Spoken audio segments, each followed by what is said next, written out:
ইত্তাকুল্লাহ ফি আসহাবি লা তাত্তাখিযুহুম গরদাম মিন বাদি। আমার সাহাবাদের ব্যাপারে তোমরা আল্লাহকে ভয় করো, তাদেরকে তোমরা সমালোচনার লক্ষ্যবস্তু বানাইও না।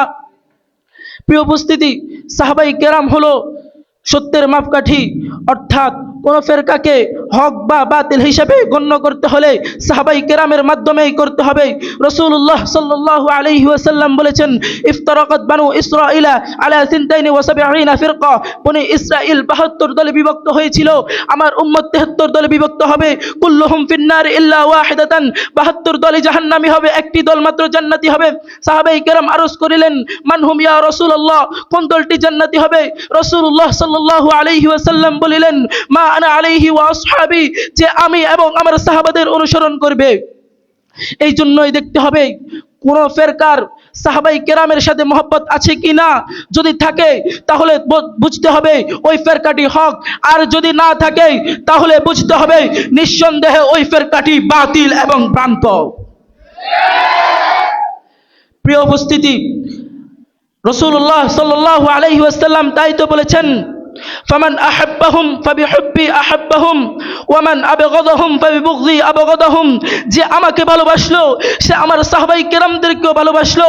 যার অন্তরে আমার প্রতি বিদ্বেষ সৃষ্টি হলো, সাহাবাই কেরামদের প্রতিও তার বিদ্বেষ সৃষ্টি হবে। সম্মানিত হাজিরিন, আহলে সুন্নাত ওয়াল জামাতের সর্বসম্মত আকীদা হলো আস-সাহাবাতু কুল্লুহুম আদুলুন। সাহাবায়ে কেরাম হলো বিশ্বস্ত ও নির্ভরযোগ্য। কোরআনে পাকের মধ্যে নানাভাবে তাদের প্রশংসা ও পবিত্রতা বর্ণনা করা হয়েছে। কোথাও বলেছেন রাদিয়াল্লাহু আনহুম ওয়া রাদু আন, তাদের উপর আল্লাহ তাআলা সন্তুষ্ট, তারাও আল্লাহর উপর সন্তুষ্ট। কোথাও বলেছেন উলাইকাল্লাযীনা ইমতাহানাল্লাহু কুলুবাহুম লিত্তাকওয়া, আল্লাহ তাদের ঈমান ও তাকওয়াকে যাচাই করেছেন, পরীক্ষা করেছেন। মোট কথা, যাদের কথা আল্লাহ কোরআনের মধ্যে সাক্ষী দিয়েছেন, রাসূলুল্লাহ সাল্লাল্লাহু আলাইহি ওয়াসাল্লাম বলেছেন, তাদের মধ্যে কোনো খুঁত থাকতে পারে না। রাসূলুল্লাহ সাল্লাল্লাহু আলাইহি ওয়াসাল্লাম বলেছেন, লা তাসুব্বু আসহাবি, আমার সাহাবায়ে কেরামের সম্বন্ধে কোনো প্রকার গোস্তাকি চলবে না। তাদেরকে তুচ্ছ তাচ্ছিল্য করে কোন শব্দ মুখ থেকে বের করা যাবে না, কেননা তাদের সামান্য পরিমাণ দান খয়রাত তোমাদের উহুদ পর্বত পরিমাণ দান খয়রাত থেকে উত্তম। তাদের 1-1.5 কেজি জব দান করার সওয়াব তোমাদের পাহাড় পরিমাণ দান করার সওয়াবের থেকে বহুগুণ বেশি।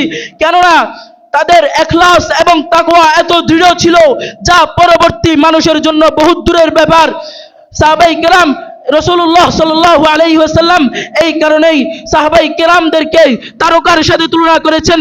বিশেষভাবে খুলাফায়ে রাশিদের ব্যাপারে বলেছেন, আলাইকুম বিসুন্নতি ওয়া সুন্নাতিল খুলাফায়ে রাশিদিন আল মাহদিয়িন, তোমরা আমার সুন্নতকে আঁকড়ে ধরো এবং আমার খুলাফায়ে রাশিদের সুন্নতকে আঁকড়ে ধরো। পরিশেষে আমি বলতে চাই, যে ব্যক্তি সাহাবায়ে কেরামকে নিয়ে কোনো কটূক্তিমূলক কথা বলবে, আমরা তাকে ছেড়ে কথা বলবো না। এই সাহাবায়ে কেরাম না থাকলে আমরা দিন পেতাম না। সাহাবায়ে কেরাম না থাকলে আমরা নবীর আদর্শ পেতাম না। সাহাবায়ে কেরাম না থাকলে আমরা ইলমে দ্বীন পেতাম না। সাহাবায়ে কেরাম না থাকলে আমরা এই মুজাম্মার মধ্যে সমবেত হতে পারতাম না। সাহাবায়ে কেরাম না থাকলে নবীর সুন্নাত পেতাম না। সাহাবায়ে কেরাম না থাকলে আমরা নবীর হাদিস পেতাম না। সাহাবায়ে কেরাম না থাকলে আমরা আল্লাহর কোরআন পেতাম না। ঠিক কিনা? নাসরুম মিনাল্লাহি ওয়া ফাতহুন করিব। ওয়াসসালামু আলাইকুম ওয়া রাহমাতুল্লাহি ওয়া বারাকাতুহু।